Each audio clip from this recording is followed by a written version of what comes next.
Hi and welcome once again to Greg's Kitchen, where the food is finger licking.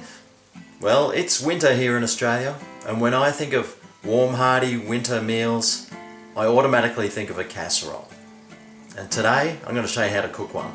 Now, whenever I used to hear the word casserole, I used to go, oh gee, that sounds like it'd be hard to make. Au contraire, they are very easy and very tasty. And they don't get much easier than the recipe I'm about to show you. Today, I'm going to cook you a rich beef and mushroom casserole. To the ingredients. Okay, for this meal you'll need 2 or 3 cloves of garlic, which we're going to crush, 2 large carrots, which I've cut into fairly large chunks, 200 grams of mushrooms, which I've sliced fairly thick, about 1 kilo of diced beef. We'll also need some oil, of course. We'll need 2 tablespoons of tomato paste, 3 tablespoons of flour, and we'll need half a litre of a top quality beef stock.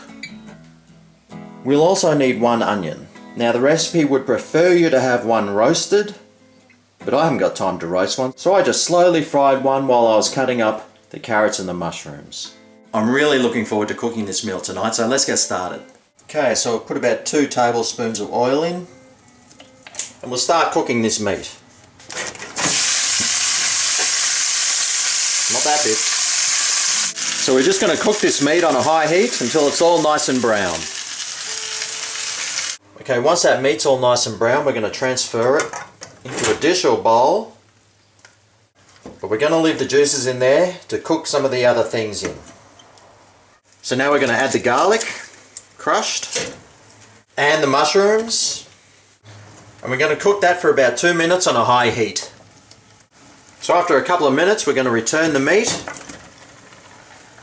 add the 3 tablespoons of flour, reduce the heat and stir it through and cook it for a few more minutes. So while that's cooking, we're going to add half a litre of the beef stock and the 2 tablespoons of tomato paste, and we're just going to mix that together. Now we're going to start gradually adding this and just mixing and stirring this through. Now I'm going to turn the heat up to medium-high and just start mixing it through until it starts to thicken up and boil. Well, it's taken a few minutes to bring to the boil. But now once it's boiled and it's thickened up a bit, which it has, we're going to add the carrots and the onions. Going to reduce the heat right down. Give it a bit of a mix. Well, that looks great already.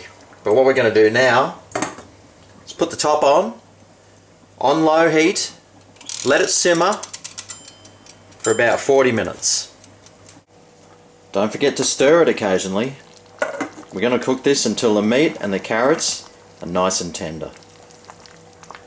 Now in the meantime, I'm going to start cooking some mashed potato because that's what I'm going to serve it with. But you could serve it with rice or whatever you feel like. Okay, well the timer's just gone off. Oh, just take a look at that. That looks absolutely fantastic. I'm just going to try some here. Oh wow. That meat is so tender. It's just perfect.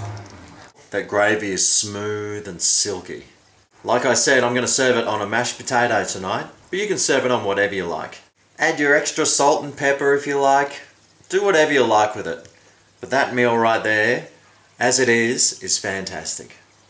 Well, I hope you enjoyed that recipe, and I'll see you next time on Greg's Kitchen. Whoa, whoa. This is Greg's Kitchen, where the food is finger licking. Ooh, yeah.